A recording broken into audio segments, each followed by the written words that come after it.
Hi there. Welcome to the Walking Tower. I'm Analia, your spiritual translator. I'm an emotional and spiritual health coach, part-time witch, and your no fuckery guide to the shadows of your psyche. I started my journey as a skeptic, and if you give me a few minutes of your time, I'd like to show you some things that might start your journey to being a recovering skeptic too. As part of the show, I'm going to be talking to some interesting men about their own journeys, their passions, their experiences, and their connection to themselves.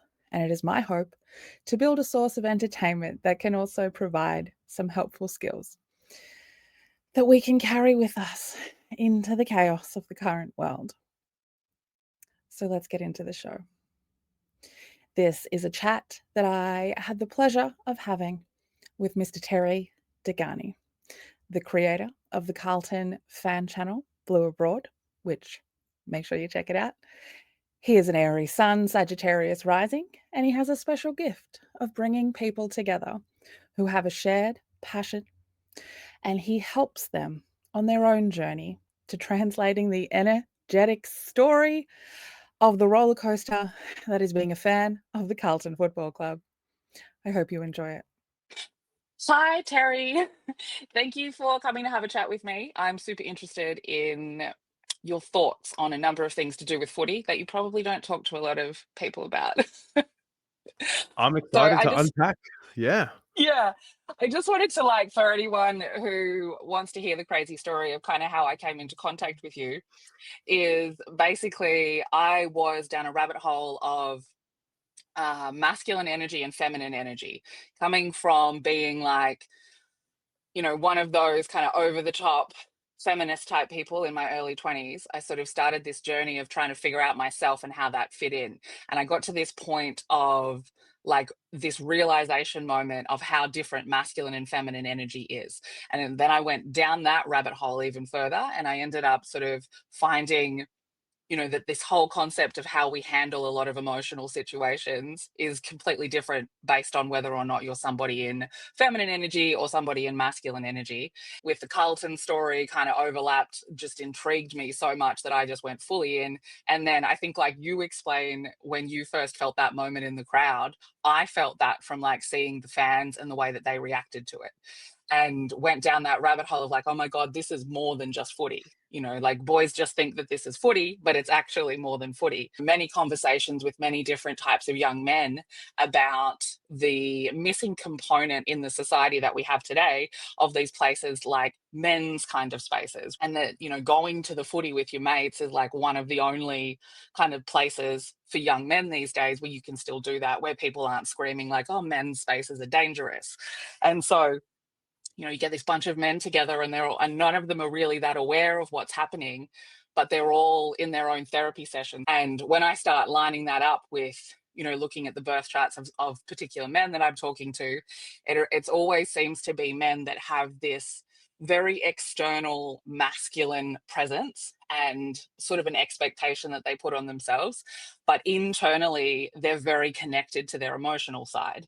And when you're dealing with like someone who's in a masculine energy, someone who presents as a man, somebody who has this lifestyle around being a man, how do you then present that feminine energy, that emotional outlet that you need without feeling like you're not being yourself? And I see that so much in the football. And so when I discovered you, it was like you and Pom having this conversation that I would never have expected to be part of like a footy podcast. And I was just like blown away that like here are two examples of exactly what I am kind of looking for, like how do men have these emotional conversations. And then from like talking to you more, talking to Pom, and the fan cams are just such a beautiful example of that.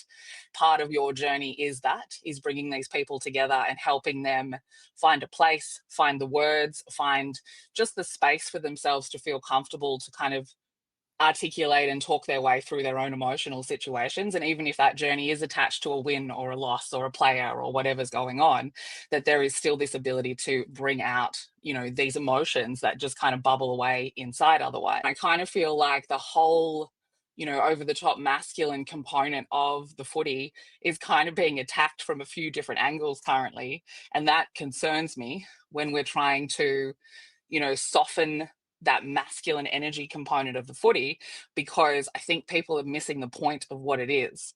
I would love to kind of get your thoughts on when, on if you had a moment of realization that when you go to the footy, when you're allowed to kind of get those feelings out, did you realize that that's what was happening? Or was it more like a moment of like you didn't get that and so you weren't feeling okay?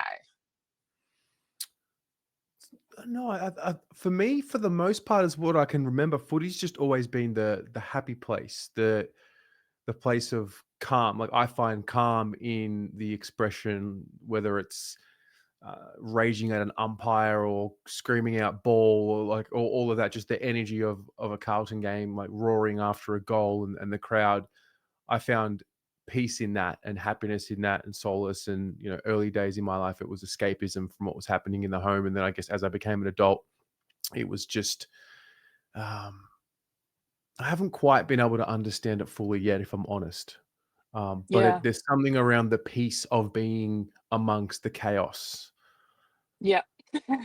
Yep. Well, I mean, your birth chart says that you don't have to understand it, Mm, because like your point of joy and the way that you enjoy things in your life, the energy of that is one that just needs to be able to purge.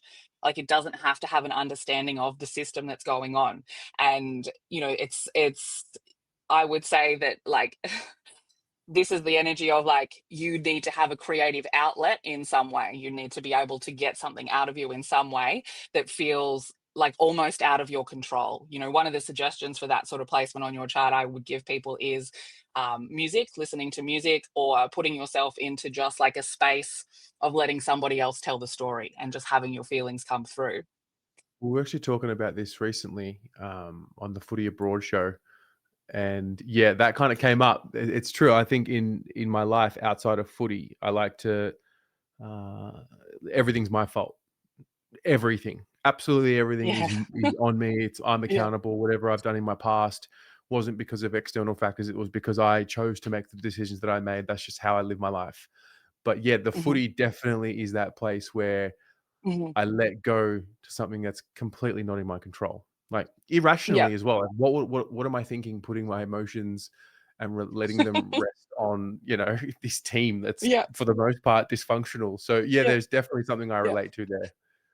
Yeah. And I mean, like, your masculine energy is like, it does contain a lot of feelings, right? Like, it contains a lot of depth of feelings. Yeah. And so, where your masculine energy meets up with kind of the component in your life, it crosses over into your like point of transformation, the way that you evolve.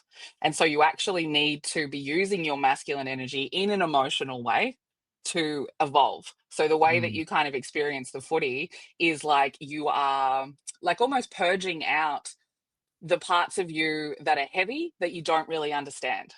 You're like purging those things out, and it sort of lightens the load. And when it lightens the load, it changes your internal belief system in who you are and what you're capable of.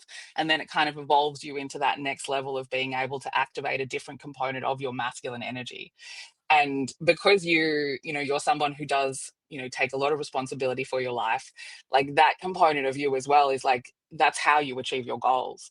And you're somebody whose sense of self-worth comes from like how much work you put into what you want. And so when that emotion kind of holds you down and you're not feeling that fire, that's when you're kind of getting stuck. And so, like, you're the perfect example of like why I get concerned when I see the energy of like softening the masculine energy in the footy, because mm, your whole makeup is like there is just so much fire and there's so many mental components to your energy system that it's kind of an impossibility for you to do what people would say you had to do to get your feelings out, like go and sit down and talk to somebody and that's it. Like that would never work for you. There's a masculine energy and action based component that's required. And you can see, and like even I think back to like when we first had a conversation when I first started watching the fan cams, your personal journey, but also the personal journeys of some of the regular people that call in has all kind of been somewhat, whether it's conscious or not, a realization of where they purge their energy out and how they're Yeah. able to sort of get to that point. And you've put it so nicely a number of times on the fan cams. Like, we come here, we have this like massive outlet, and then we're okay for the rest of the week. We can kind of come down off the mountain. And it's because of this ability to kind of take that energy and put it into this story, this emotional story that's external.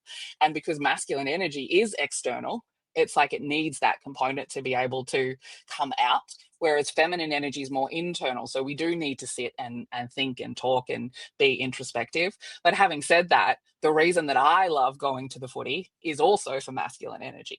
It gives me a space to be able to do what you're doing, yelling at the ref, telling everyone this, you've done the wrong fucking thing. Like, I like it for that too, that it gives me that space to be able to like get rage out and not feel bad about it, and like go on that journey and just be involved in that moment. Even when we're watching this journey of Carlton just devastatingly taking all of the joy out of what it is, that's interesting to me on another level, because I think it's even more helpful than getting the rage out. I think it allows, energetically, we are at a point in time where we are needing to let go of past trauma, where we are needing to let go of like the resulting emotional programs that we've created from shit that's happened in the past. And that's really a difficult thing to do individually. And when you have this story of Carlton that is it's very much up and down, and it has been since I got involved in 2022. It's this constant up and down, up and down, and it allows people to have that emotional roller coaster that they maybe couldn't have by themselves. And whether they realize it or not, they're purging that energy.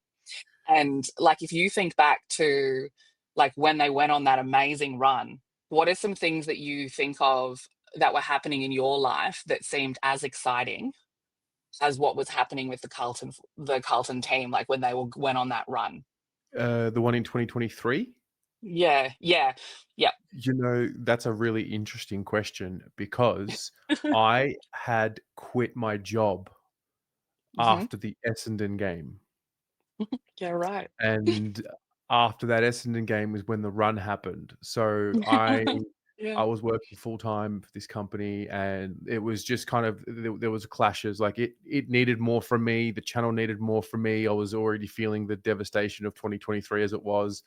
I Hmm. wasn't equipped to deal with the emotions that were happening on the fan cams week after week, and I was breaking down. And I remember I broke down after just like a random one-on-one that I had with like my team leader. And I remember the last time that I had that sort of breakdown was when I quit my job as a lawyer, because it was just like the pressure just exploded. Hmm. So I quit and I went all in on the channel, and that was Yeah. it.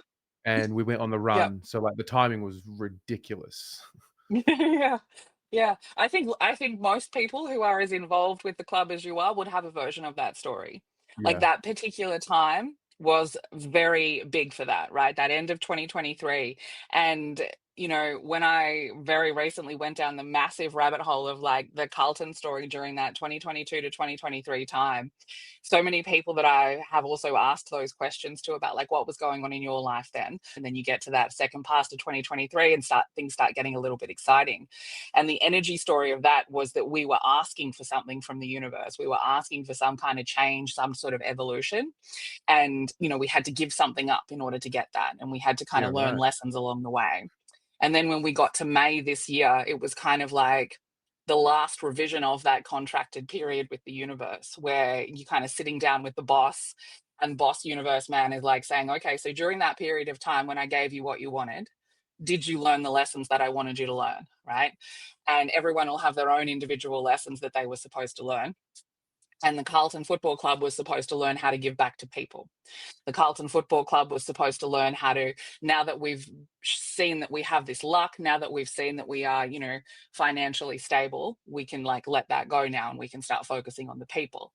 Because the story of the Carlton Football Club, their energy identity is to be there for the people. Mm. Specifically, the way their chart energy reads is to be there to facilitate the emotional and mental journey of people that are attached to the club.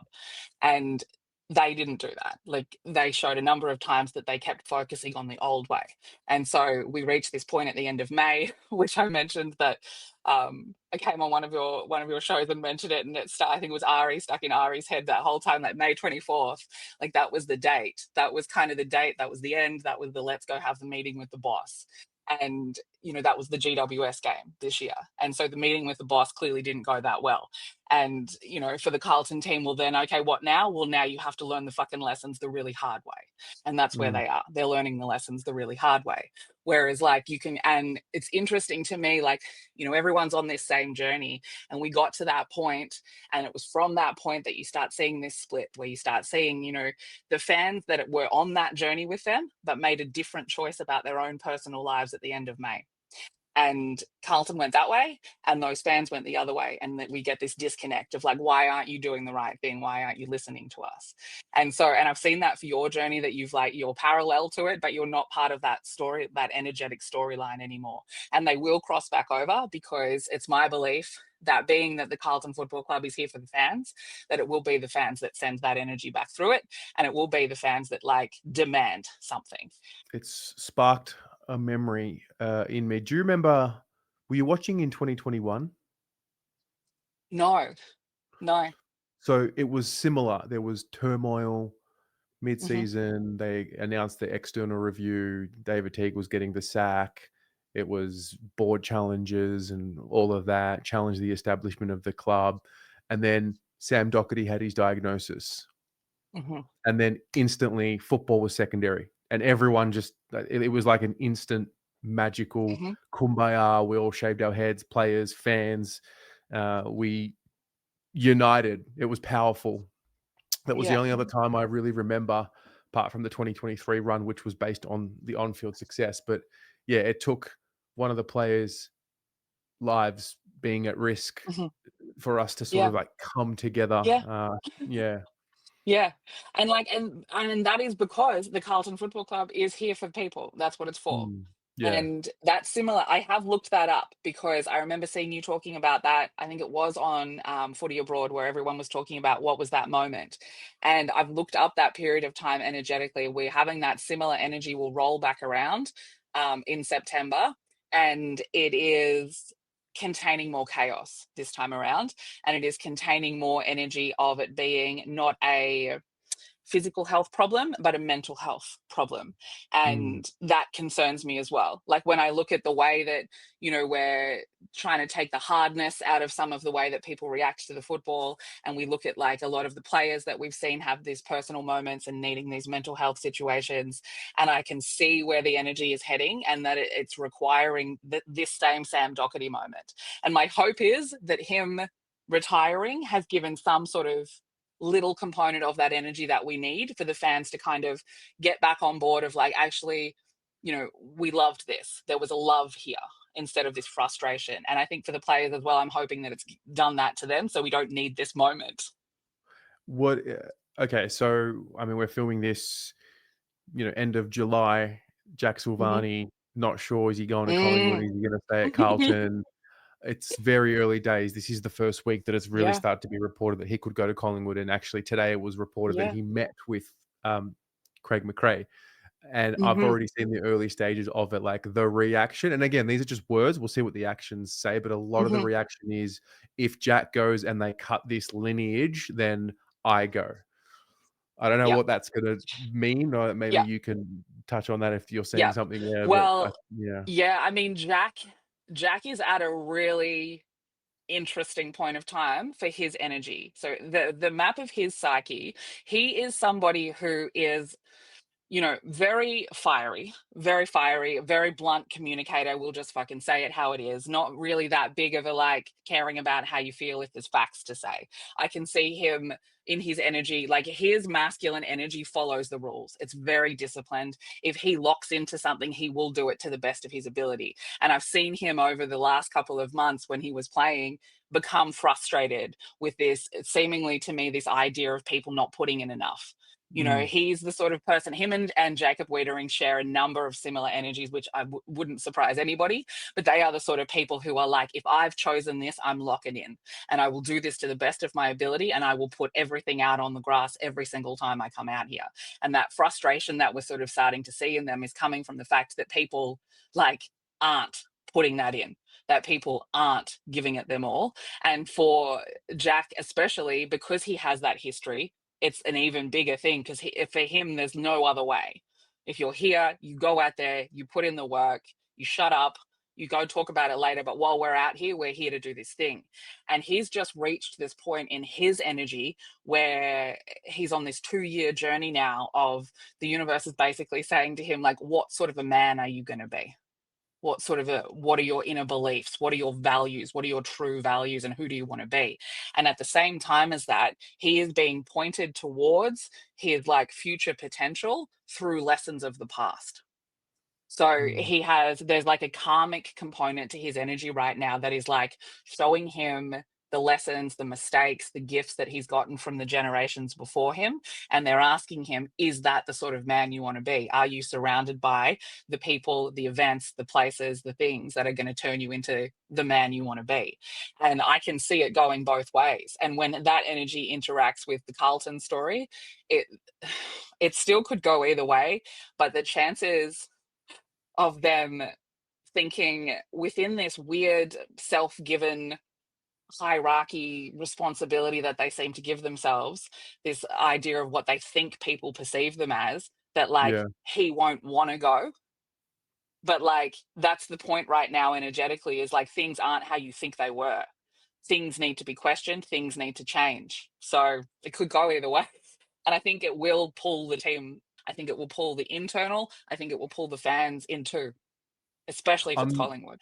I'm unsure if it's the real fuck you that the club need, Mm, like, because it'll really mhm, send mhm, shivers down mhm. the supporter and the Yep, fabric of the place, or if yep, it's going to remind everyone why, that sort of lineage is important to the club and is yeah, I don't know where it goes. I mean, I don't know when yep, people will watch this, the decision might already be made, but yeah, it's yep, fascinating.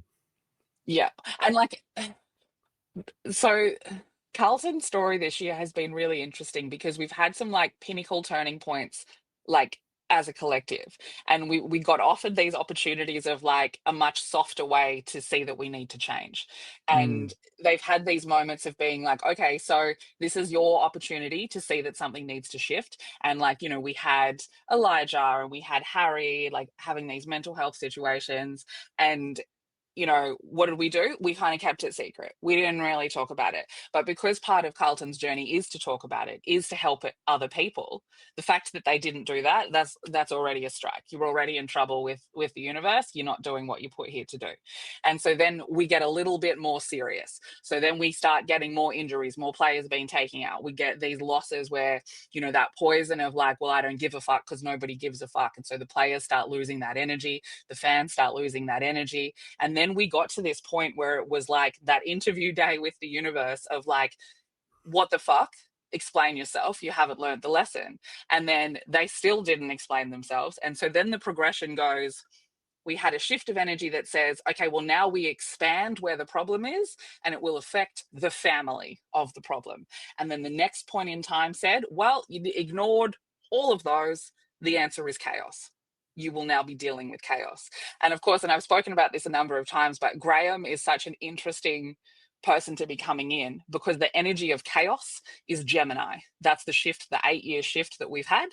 And Graham is a Gemini and he is like the bringer of this change. And so the way that I'm like, I don't even think they're aware of the chaos. And I was talking to somebody yesterday, and this is going to be interesting for playing out in the future because now it's recorded. But there is something to be said about the way that Graham's energy signature gets shit done. And, mm, you know, we talk about like, okay, well, how's he going to get shit done if he's dealing with the board? My suggestion is he's already getting shit done.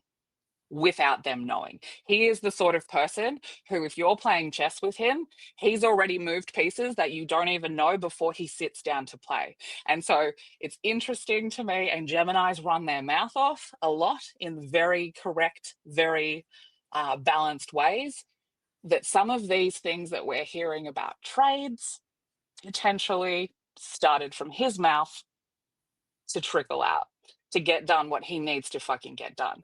And he's someone who can see many, many, many fucking steps ahead. So when I first started thinking, like, how the fuck does this person come in and make change? And the way that he communicates, the way that he gathers information is like he's 5 steps ahead. By the time he's going in to ask for change, he's already moved pieces that will show you that you need them, so that you're telling Yeah. him, actually, that's a really good idea. And so when I'm seeing all of this stuff come out, I'm like, that's coming from somewhere. That's something. And I know you guys have said on your channel, like, where there's smoke, there's fire. And I'm like, there is, but where is that? Where is that? And there's a Gonna sneakiness to be it. it's gonna be a fun off season to cover. Because I mean, I Yeah. think like the awkwardness right now is that there's 4 games left and you know change is coming and you just kind of you Mhm. kind of got to get through because then it's going to come. But then I do believe once the change comes, the pressure will release a bit. So that's going Mhm. to be fun to cover. Every Yeah. day is going to be exciting. Yeah. Yeah. So I mean, it's going to be part of the reason why it's going to be extra exciting is because we're moving into this point of time of secrets coming out. So as we mm, progressively get closer to September, we're like going up this mountain energetically of like masks being torn off, of people not being able to hide their bullshit. And mm, interestingly for Carlton, they got that first warning with Luke Sayers at the start of the year. That was like energetically, the timing of that was kind of like, do you want your secrets to come out? Because that's what will happen. And so that story, and like right now, we're in this moment of haze, energetically, everything is in retrograde. So there are pieces missing of the story. There's like a fog of delusion kind of covering things, and that retrograde of communication is happening in a place of confidence and ego. So people are like overconfident, over egotistical. They're all trying to like get attention, but it's all coming through in delusion and haze. So okay. it's interesting, like, and like somebody like Jack, he doesn't have any of that. He is not someone who exists in delusion and haze. He's very direct and straightforward. And so the difference between him and like Charlie coming out and saying like, I don't do that. Like, I'm not doing that. I'm not leaving. Like, you'd be more inclined to believe Jack over Charlie, not because Charlie would lie, but because Charlie is continuously rebelling against who he is as a person. So he might one day, literally the day he came out and said, I'm not doing it, that's exactly how he felt. That's not to say that the day before or the day after he changed his mind. But he's more like that. Whereas Jack is, if he comes out and says, I'm not thinking about it, he's definitely not thinking about it. But the way that his energy works with how optimistic he is, there would be a huge moment for him of trying to decide if it's a fuck you. Like if he leaves and goes to Collingwood, it's absolutely a fuck you. Fuck you. You are not going to get me where I want to get, because that's how his energy works. Very loyal, and he's very direct and very hardworking. And so he would have to feel like he's not being appreciated for him to Mm. leave, especially to go to somewhere like that. Your astrology tip break is brought to you by Sagittarius energy. Sagittarius energy is one of the most highly masculine energies in the zodiac. Sagittarius men often experience a difficulty balancing their masculine and feminine energy. A lot of the time, struggling to know what to do with all the fire they have inside of them. It is important, as part of a Sagittarius man's journey, to stay open to new information and to gain self awareness as a way to understand the simmering anger they tend to repress so that they can build their own authentic version of masculine energy. Repressing it often makes them build a false mask of what they think a man looks like. And that does fuck all to build a sense of self, a sense of awareness, and really fuck all in the grand scheme of knowing who you are. Sag women are the most masculine of the zodiac. The Sagittarius energy does interesting things when it is filtered through women. They are hot-headed, they're always looking for adventure, they're very driven, and will trigger the absolute fuck out of your masculine energy wounds just by loving you.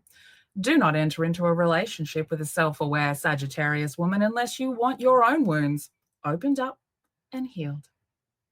And that's been your astrology tip break for today. One of the other interesting things about the players, I think it was Pom that said it, like, aren't they using playing to help them get through these emotional situations? You know, we see Harry leaving for his, emotional situation and all of these situations, and like, why aren't they using football? Like, how do they not know how to do that? And I think that I found that particularly interesting when I watched Jamara's interview, where he was talking about his mental health, and he was saying that like that was one of the things for him, was that like they lost somebody in his community and they were like, oh well, you better take some time off. And he was like, that's how I do the feelings, like if you take me away from the football, that's not going to be good.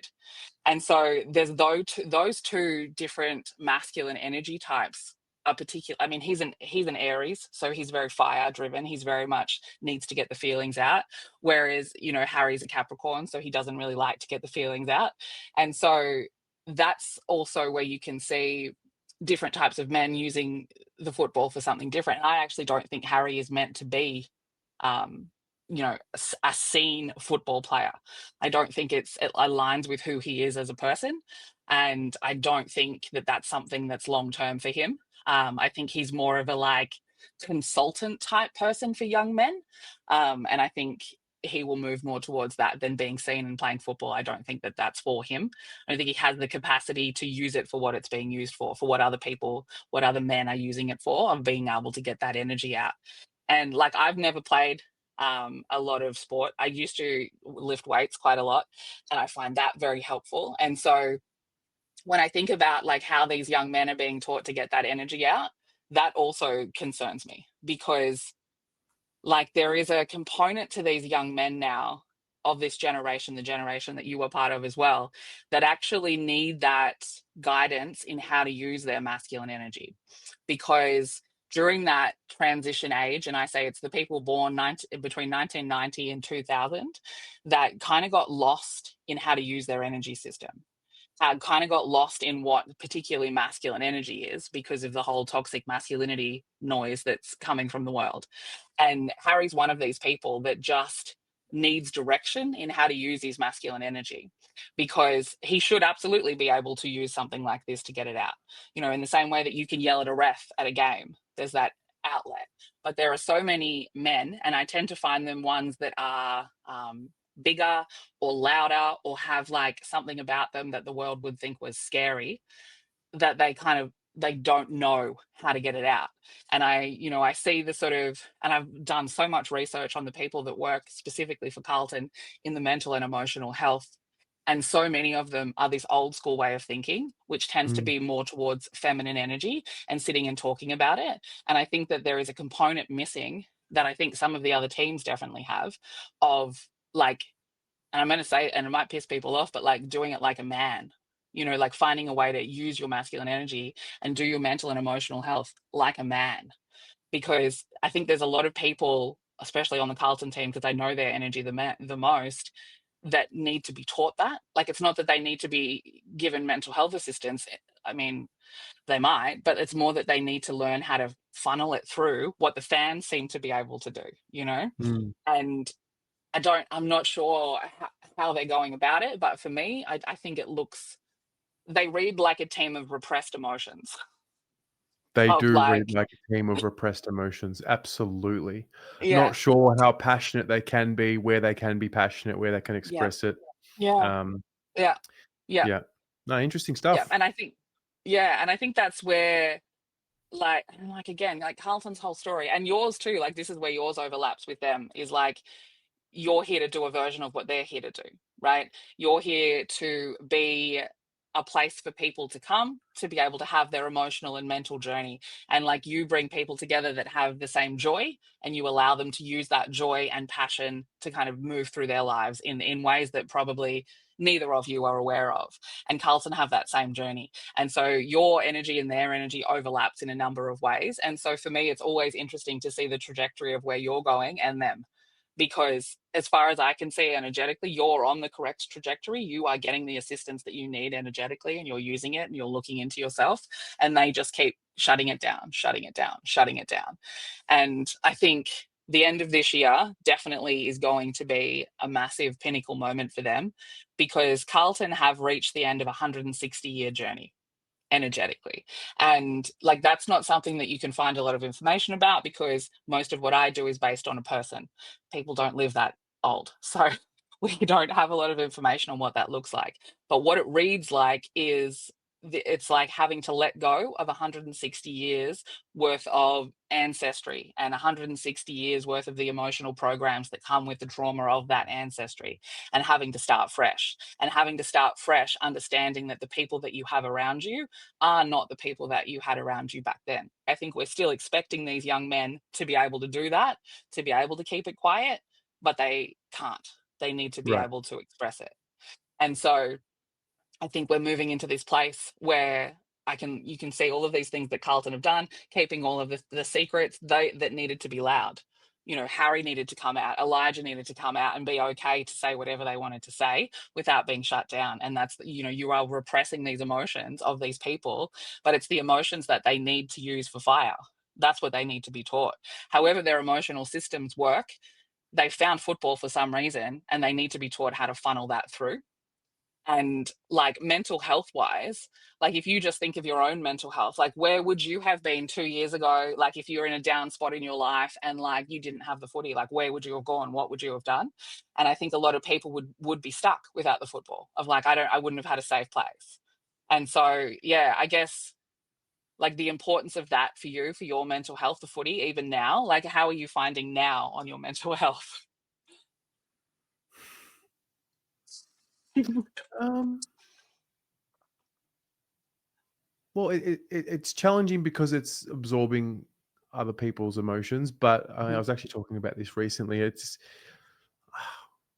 just part of what I do. It's just part of the job. mhm, You do it. Yeah, it mhm, can be draining at at times, but then you just go to sleep. You wake up. You get over it, and you process through. I've got mhm, like a real long term vision with all of this. Like for me, I've really set myself my year of what it looks like, what I do throughout the week, mhm, to sort of mentally and emotionally prepare for such things. Like that's why going to Thailand for me is so important, because I get to release it. I get to first of all step mhm, away from footy bubble, footy conversation. No one knows anything about AFL where I am, mhm, and I mean, just to go back to maybe like getting the outlet out, going and just hitting some pads and mhm, smashing the punching bags and kicking and mhm. things like that. So yeah, my mental health's all right. I think I'm on. I think like Yeah, it comes with its challenges, but yeah, you yeah, like you want the challenges. Like the yeah, tests come. It can't always be. I mean, it's like I don't really think it's ever going to be utopia forever. Like it's going to come mhm, in waves. So mhm, yeah, mhm. Yeah, I mean, what you're saying there is that even though the journey with the club right now, there isn't a lot of happy emotions, but it's actually allowed you to develop a system for yourself on yeah, how yeah, to definitely. deal with your emotions. Like, it's like, even though you're on the journey that you're on with them is very bumpy and very kind of disappointing, that disappointing journey has allowed you to build a system that keeps you up, that you can, and especially because of what you do, the fan cams, like, you are like taking in people's energy, and you are funneling it through into something else, instead of letting it sit on your chest. And What's so I that think you've phrase? developed that system. What's that phrase? Without a test, there can be no testament. Yeah. Yeah, and I think that example, I think a lot of the people who follow the Carlton Football Club are going through that right now as well. Like, we're all being asked in one way or another to develop these systems to be able to deal with these emotional situations. Mm, And I think that's a great example of, like, and that's something that you do really well, is like, you help people do that. You help people kind of take that massive emotion that they feel and like funnel it out, talk about it, get it out, turn it into process it. something that's real. Yes. Yeah, because I And think for then the you can most kind of part, develop footy. your own system. I think for the most part, footy clubs, it might be just too hard for them to deal with raging fans or passionate fans because it might be overwhelming, or footy culture in general. Like it all goes somewhere. it either goes into the home, and that's the other thing that hmm I don't know when I noticed this or when I picked up on how important this is, but for me, like the fan cams as well is important because there's a lot of people that like they don't sometimes they don't know how to handle that emotion. And so if they're just Absolutely. sitting, even if it's for like 20 minutes on the fan cams, not on hmm the show, but like just there while someone else is pouring their emotions out, for hmm example, if that's the difference between them not taking that out in the home, Yes. then great. You know, because I Yep. do think that's an important conversation here as well, like that link between sports, fandom, and, you know, hmm where does that emotion it's gotta go somewhere, that energy has to go It's got to somewhere if go it's somewhere. negative. Yep. Yeah, Yep. so I had an interesting conversation at a kids' party actually a few weeks ago where you came up. Um, that at a someone kids' party. had, yeah, I was at a kids' party. I was talking to a dad. Um, and, he knows that I support Carlton. And he said, he was talking about you. He said that, which along the lines of what you're saying, that even if he just goes on and watches the fan cams, doesn't even come on and talk, just watching them validates his feelings enough Mm, for him to, I guess, not have to project it out to get validation. So, like, what you're saying is so true on so many levels that even the people that aren't taking part, just watching other people talk about their feelings in relation to it also gives them somewhere for it to go. And this is somebody, a much older man, like not somebody who's like got a lot of like practice at working through emotions, like kind of an old school kind of a person. And for him to be able to, and whether or not he realized that that's what was happening, but like you do help facilitate that.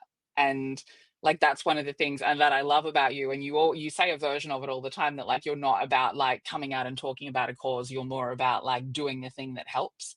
yeah, And do like it. that's part of it. And like, yeah. Yeah, Just and do so, it. you think about like the negative components of sport, which that's one of them, right? This aggression that kind of comes with it. With the passion can come this aggression when you're being let down, when you're being angry. And like, what are you going to do about that? Well, I mean, we can stand for 1 minute quiet in the middle of a field, or we can do what you do and give people an outlet for that energy. And Mm, so, again, just another component for me of like why it's so important that we keep the masculine energy in footy, that we stop trying to soften it, that we understand it and love it for what it is, which it is a masculine energy outlet. It is somewhere where men could feel safe to have feelings because that's the place for it. It's like teaching those things that like that's the place for the masculine energy to come out. That's the mm. place where we can Yeah, you be a gotta be little very bit more careful. boisterous. Gotta be very careful to suppress it because it Mhm. has to go somewhere. Yeah, spot on. Mhm. Yeah. Yeah. And so, especially people who don't have like other outlets like sport or exercise or whatever creative outlets. I think I think it's really a great opportunity to let people understand what the masculine energy component of the footy is.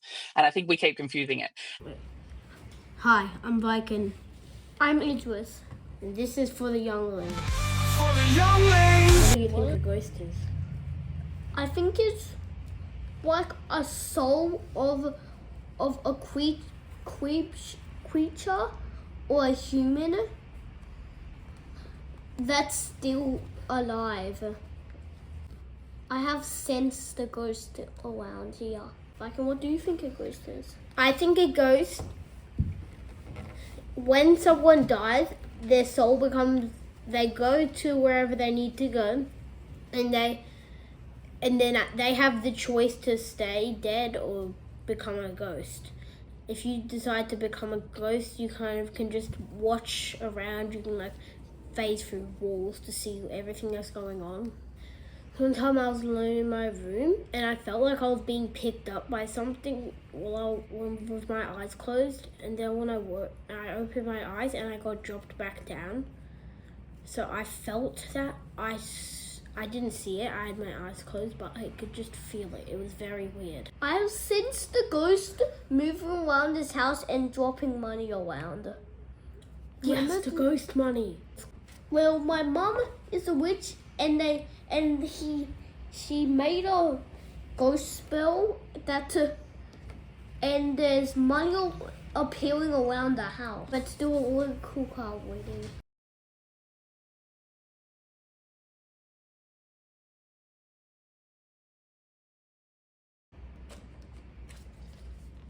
What is it?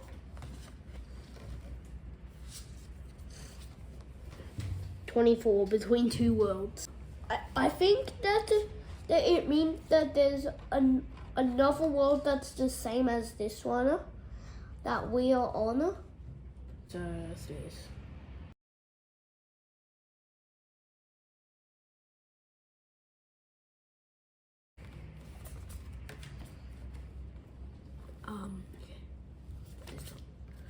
It says there are others like you. I think it means you are not alone. There are other people that like the same thing as you, and there are others that are similar to you. Peace, we out. For the youngling. When I was talking to Swoop Luke about it, we kind of got onto the topic a little bit of like the AFLW, and like as much as I support the whole women in sport, I actually think it's a different sport, and I actually think it needs to be treated completely differently. And if they want it to be treated the same, you need to allow the masculine energy component of the footy. And I think that the feminine energy part of the AFLW is what will bring it down, which is like, and even if you just think about like boys who like joke around with their mates, and like, you know, girls listening like, oh my God, I can't believe you'd say that about your best friend. But like there's safety in that way, that you kind of tear each other down in a fun kind of way, like point out each other's weaknesses in a fun way. And like that component of footy as well, I think gets missed when that feminine energy tries to come across it. And the way that men kind of joke about those things, I think that's important as well. And like that, just the way that we're trying to bring that into being the same thing, but it's not, I think is incredibly dangerous. And I think we need to talk more about the differences between masculine and feminine energy, even in sport, and that we can't be expecting men to sit quietly in their chairs and not swear and not have feelings at the footy because we're taking something away from them that they need. Yeah, that's a really And interesting discussion. Yeah, because yeah, I mean, even when you started to see the critiquing, like, okay, so for example, I remember when Taylor Harris played for Carlton, and I'll never forget this interview she did on radio, and I think David King was on SEN with her, and he's like, "Oh, so what do you hope to be? Like, do you hope to be a X amount of goal kicking forward, like X player?" And I could just see he didn't know, how do we talk about the W? Like how do I do this? Like what do you want your legacy to be in the game? And yeah, that's a question he would probably ask one of the guys. And it's like, in fairness to him, he was just trying to be as normal as he would be to any other footy player. But it is different. And I don't know if we've really been able to define how to talk about it. It's like, we want the passion, we want the critique, but when the critique comes and then it's like, oh, you're only saying that because I'm a girl. It's very, very skewed.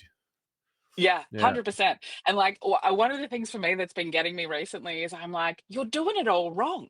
You're doing it wrong. The thing that you're trying to keep quiet, you need to be loud about it. You need Yeah. to come out and say, this is women playing a sport. If you want the men to support them, you need to say, we're giving the women a shot. Can you come and support them? And when we talk about like opening games for the men, come early, come and support the women. We want them to have it. You need to be pointing out that it's different. Trying to pretend that it's the same, it's not, it's never going to work. And I think that that's an interesting story for the rest of the year as well, of like how you're going to deal with that, how we're going to let people support it, like get people to support it while we're also kind of telling them how to support it. How to be supportive. And I think that we're going the wrong way. If you want men to support it, which you do because men are the primary supporters of sport, you need to either retain the masculine energy component of it, or you need to lean harder into the feminine energy component of it and say, men, come and protect this thing. And I think that's you can't have it both ways. You can't have it both ways. But it's like, and I kind of feel like it's maybe my place to have conversations about that, because men just get shut down instantly. Because you're a man. The second you're seen as a man, you kind of get shut down having opinions on that. And so I do kind of feel like it's my job to have opinions on that, because people will listen to me a little bit longer because I am a woman. I think maybe the main thing of having these conversations with men is to do a number of things. One is to like point out the ways in which they use the footy, even if they don't know, right? That there is an emotional component to it, and that the emotional journey that you can go on with your footy club, in my opinion, is often a long-term relationship situation. So when it turns bad, when you're disappointed, you're brokenhearted as if you were in a long-term relationship. And that, like, understanding how you project that energy, like we were talking about, where that emotion goes, and understanding that footy can be used for that, I think is helpful. And also, like, what I do, how I read energy, how I can help people understand the different components of themselves. I think the mix of those two things is something that can be really helpful for people. And, you know, I know you've been on your own personal journey, and, like, maybe just ending with, like, your advice for someone who might want to start on a personal journey, like where to start. Do you start, like, having conversations with people, or do you sort of start with going into yourself and figuring out what you don't like? Like, what was it for you? Was there a moment that kind of triggered that? Honestly, it was my intuition and just trusting it and just going with it. I mean, whether it was when I was practicing as a lawyer and then pulling away from that and listening to myself. Yeah, I think that's the advice. Like your Yeah. instinct, your intuition, that inner dialogue is pushing you away, and you know when there's a difference between you just being impatient with something, and you know when there's like a real depth to what your Hmm. internal is pulling you or pushing you towards. So I think just Hmm.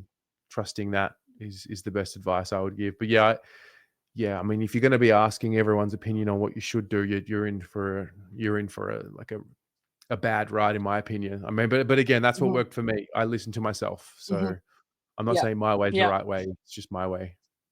Yeah.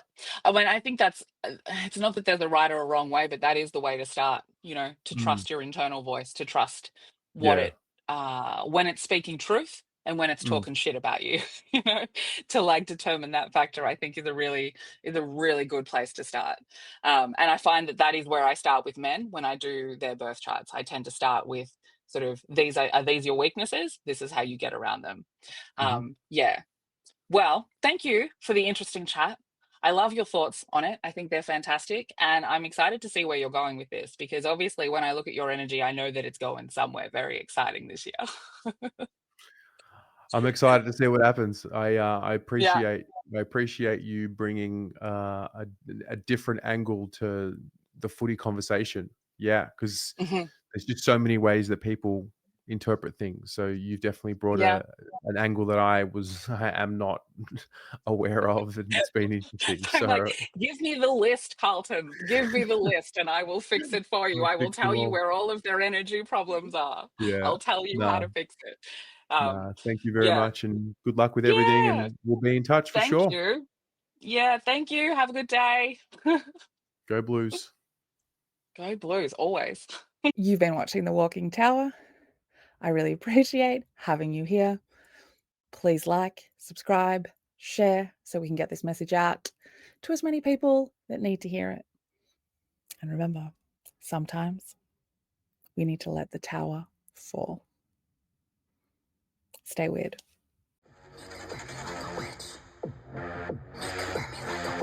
Heretic flames from your gasoline hate. If you got a problem, you can meet me at the